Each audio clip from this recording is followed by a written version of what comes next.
G'day guys, Christian Murray here. Today I'm going to be talking to Ingrid Gomez.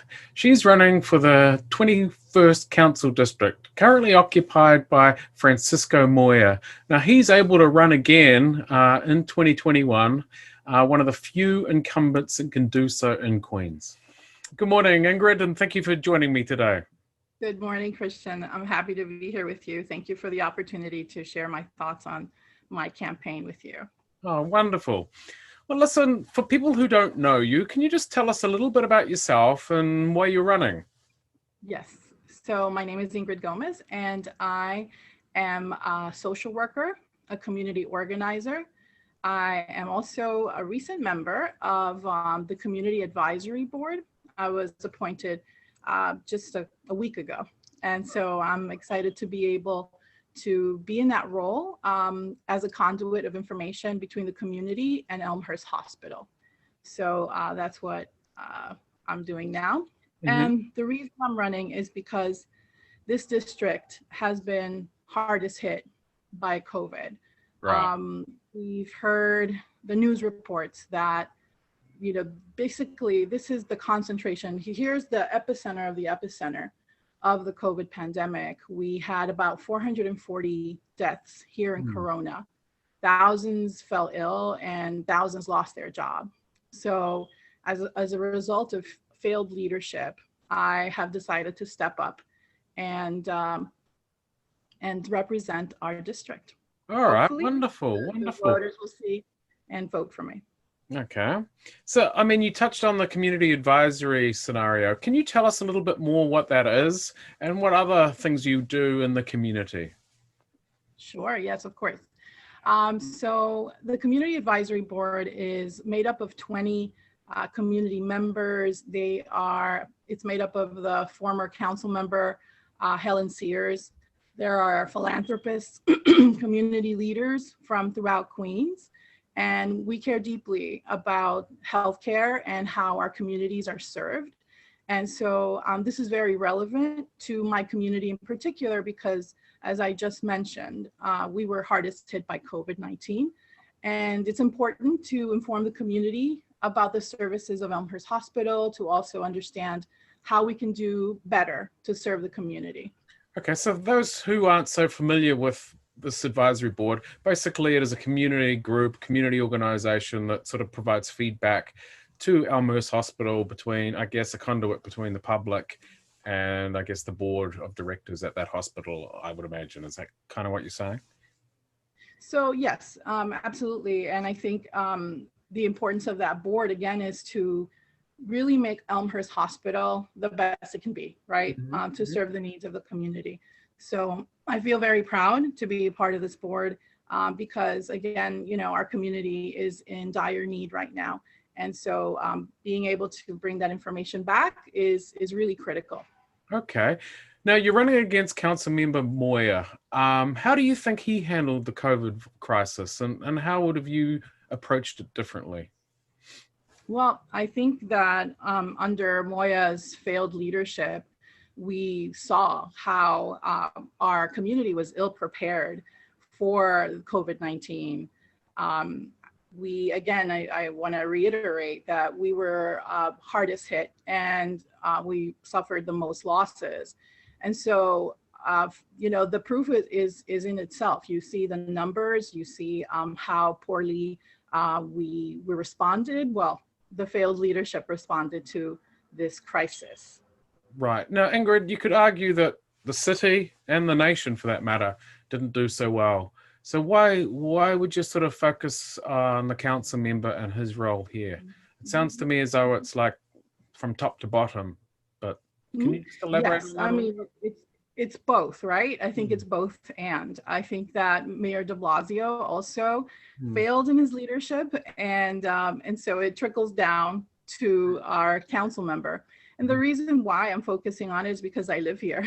My clients are here, and so I was witnessing 15 to 20 blocks long of hungry people waiting for food outside church pantries. And those people were my clients.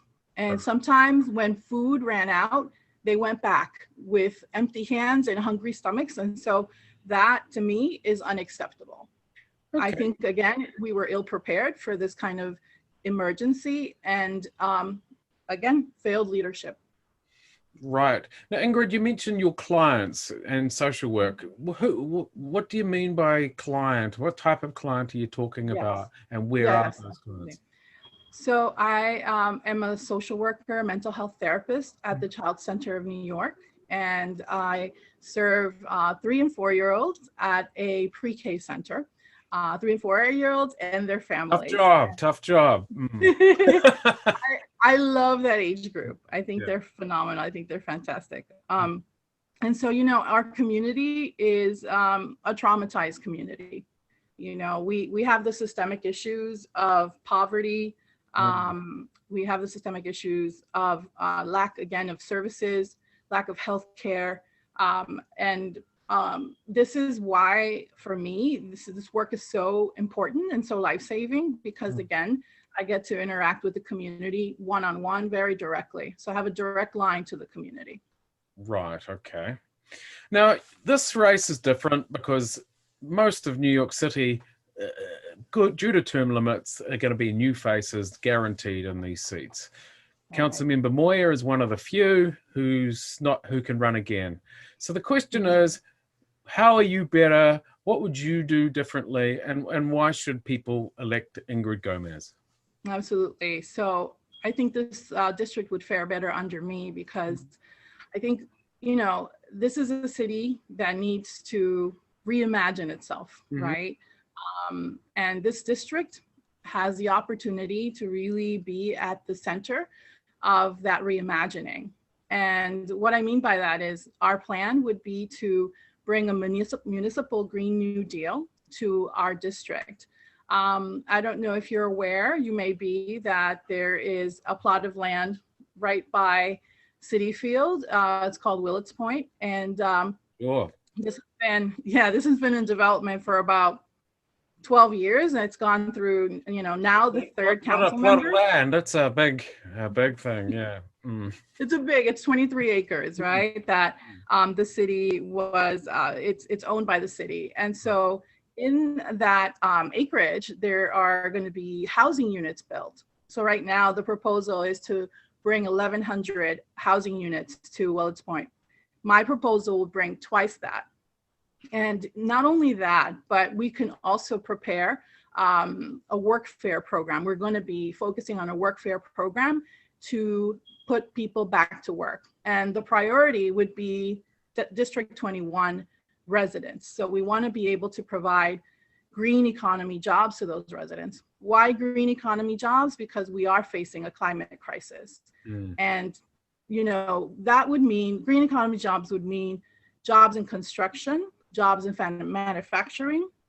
We are planning on training workers how to build solar panels, renewable energy sources, so that when we construct those units, we fit them with renewable energy sources. Okay. Now, Ingrid, obviously the world's been turned upside down in the last 12 months. If you could just familiarize myself, I know that was going through zoning. I know there was there's talk about it being carried out in sections because it is such a big project. Where does it stand kind of right now?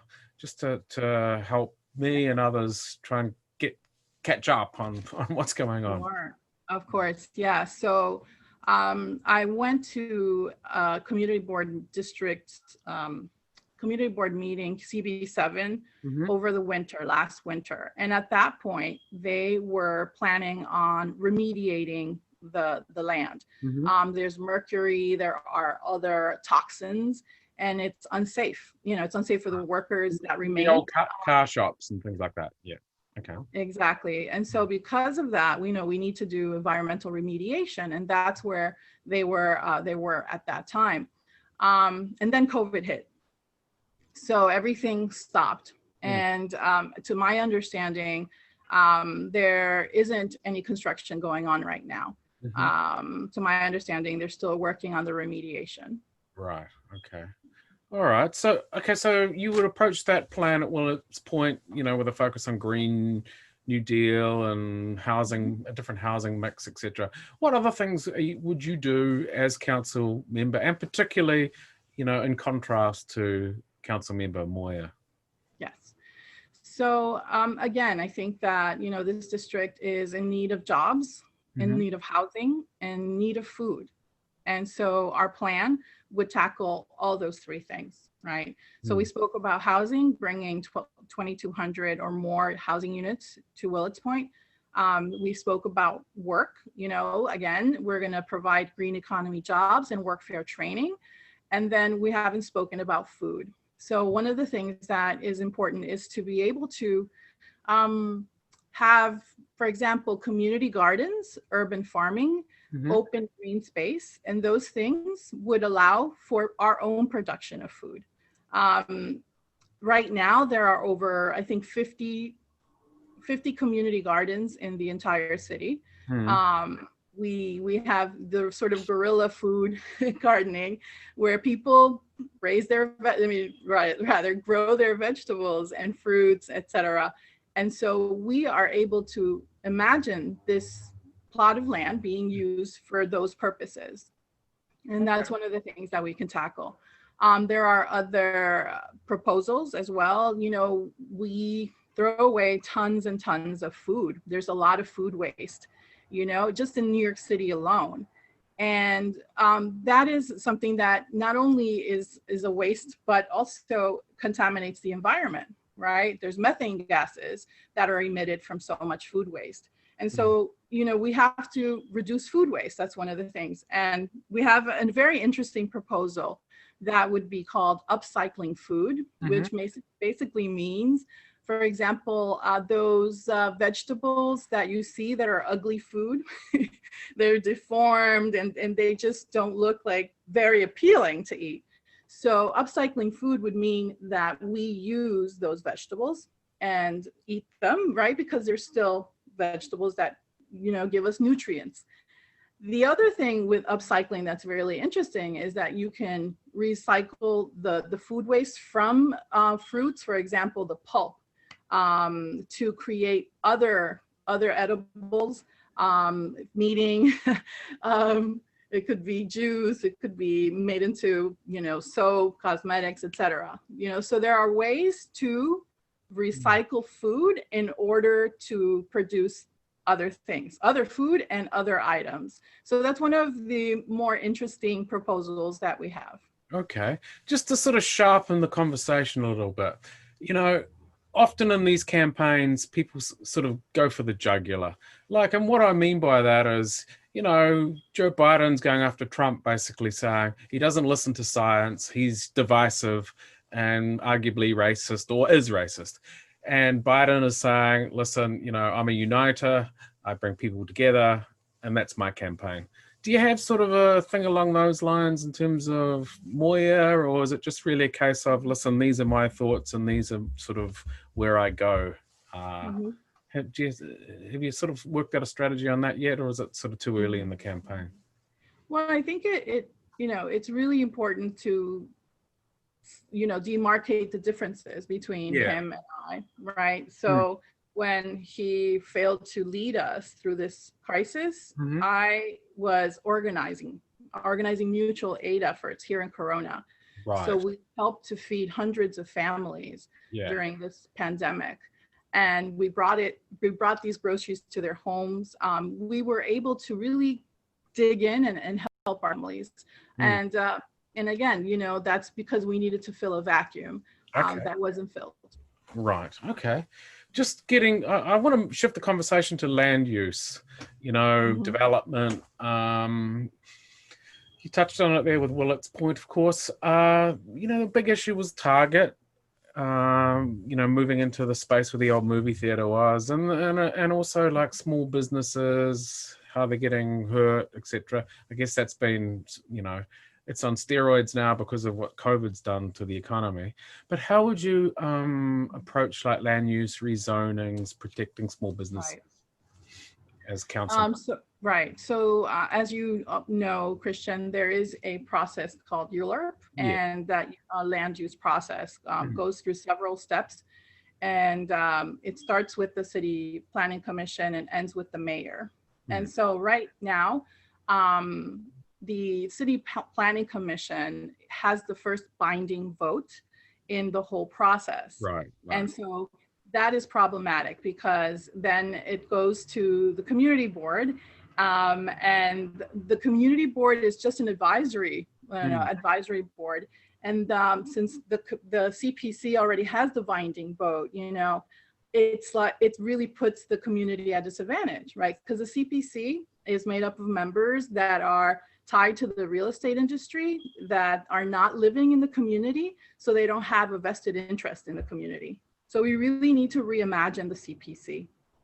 Well, see, it goes from city planning, where it's certified, community board advisory, Queensborough president advisory, city planning commission binding, council binding. So you're saying that the city planning commission should be a do-over, so to speak, in that process. Absolutely. So would you be thinking about making a community board more of a binding body, or should it be advisory still?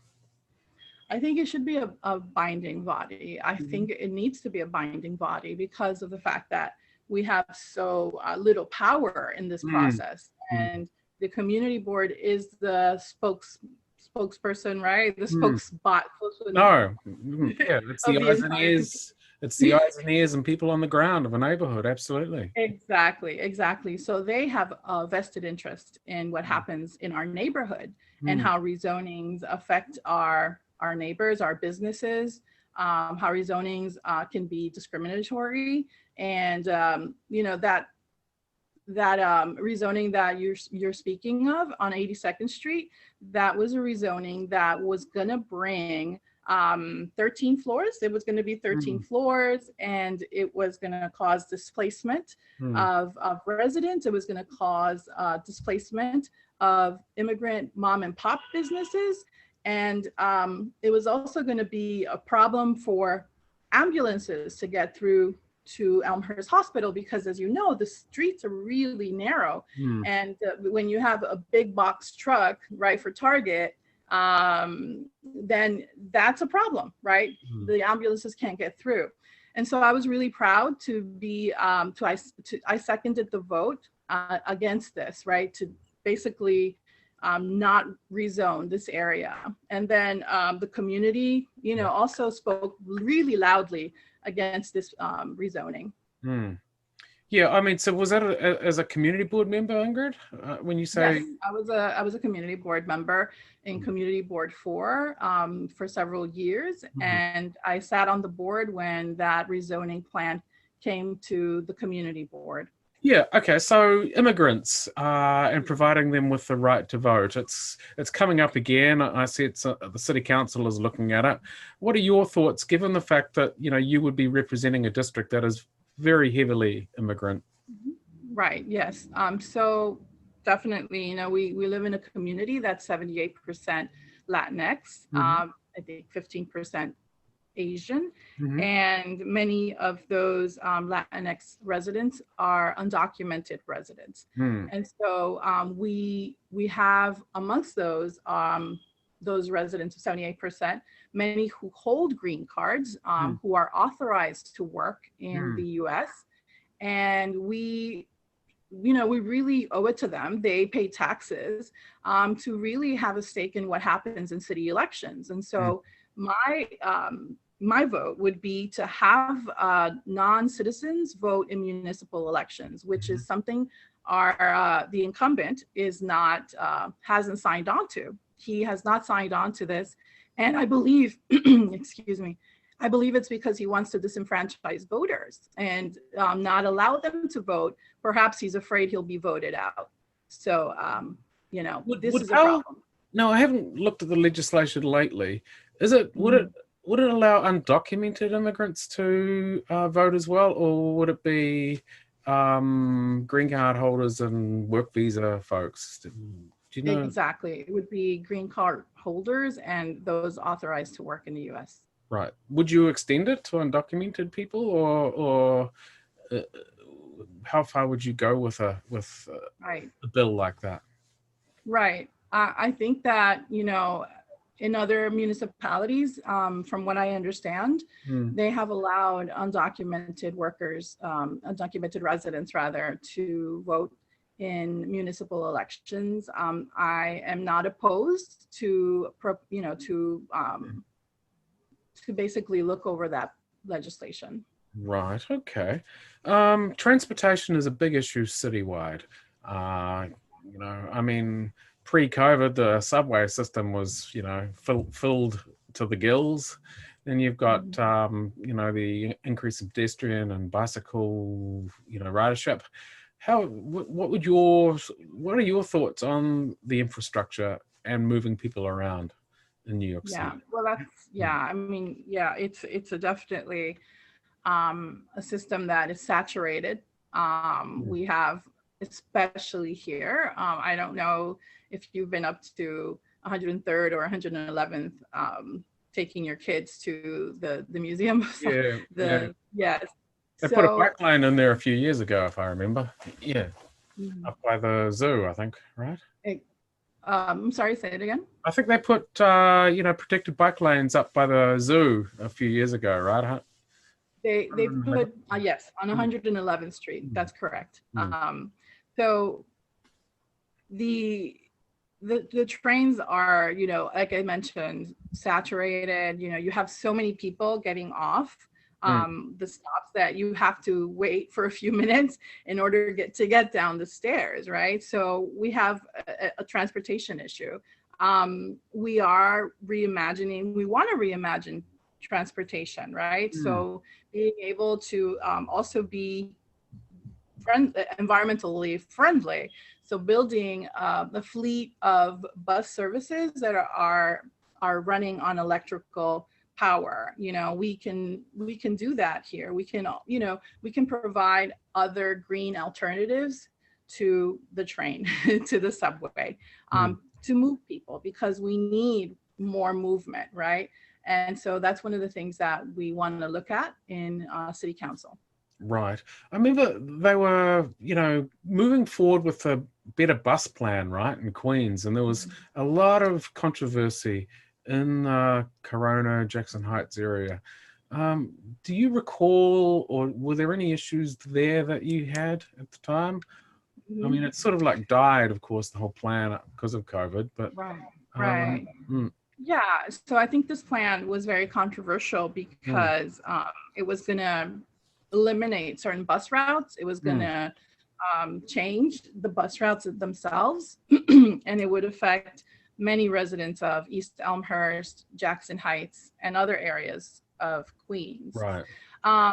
So the problem was that these bus routes were not gonna go to the central hub of transportation, like 74th and Broadway, right? So Mm, that's where you that's take the right. other buses, that's where you take the trains, several lines, and a lot of residents were opposed to this because of the Mm, fact that it would reduce their movement, around Queens and into the city. So it's very understandable that the residents rose up and said, no, this is not acceptable. right. And yes, as you pointed out, the plan basically died because of COVID. So I Mm, don't know what the city's planning on doing, but that is something that we're really concerned about, because we do think that it's important not to reduce transportation options, but to expand them for right. citizens. Okay. Excellent. Excellent. A couple more questions. One deals with the NYPD. What are the problems that you see with that, I guess, agency? And, obviously there's calls for reform, calls for defunding. Some of these things are moving along. How do you see it? Yes. So we know that the NYPD has, I believe, a $6 billion budget, Mm, that's right. and that is really large. A lot of us on the left, have made the argument that the monies, so part of the monies that go to the NYPD should really be invested in social work services, mental health counseling, other services that have that our residents will be Mm, benefiting from. And in order to do that, we do have to cut the budget, from the NYPD. Now, this city budget really, I feel, may not have gone, far enough. Mm-hmm. Because we are in dire need, with COVID-19, wrecking our city. We need to find ways to provide support to vulnerable families, working class families. And so this is something that I think we will continue to talk about in council. And I look forward to being a part of that discussion. All right, terrific. Another issue, well, it's not really an issue actually, just a discussion that's constantly taking place, deals with community boards and appointments. How would you go about, well, you've been on the board, how would you go about selecting people for the board? Are you happy with the process right now?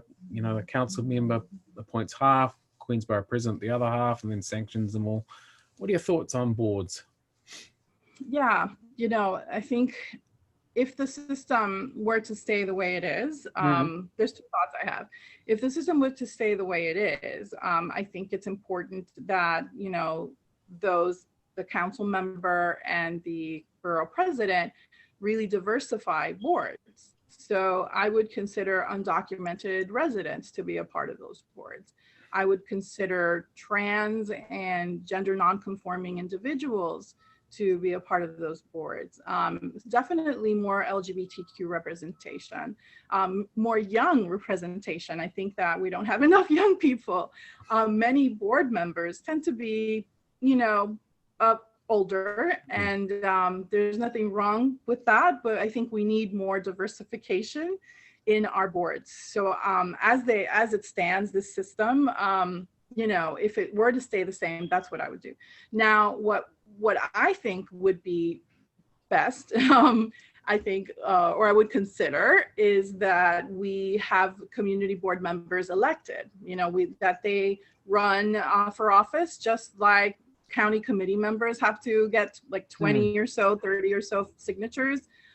We would want to have these board members run elections, right, campaign, and get those 20 or 30 community members to sign their petitions, and then we would elect them. So I think that would be a more fairer process. I mean, I have heard people say, listen, that's a lot of people to elect, and, we don't know half of our community kind of thing. But so I've heard pros and cons for that. What do you think though? One thing I've noticed is that you often get a lot of applicants, but no one knows who they are, and maybe making that a little bit more transparent. So like if I put my name forward for a community board position and you put your name forward, the public would know, oh, Murray's in there, Gomez is in there, so-and-so's in there, and then they can sort of justify, well, that's why I went with Ingrid as opposed to Murray kind of thing. What do you think, thoughts on that kind of idea? Yeah, I mean, I think, many times board members are appointed by council members or the borough president because they have some connection to them. It could be that they supported them during their election. It could be that they are community members of prominence. Well, some are not, right? Like you mentioned, they're obscure.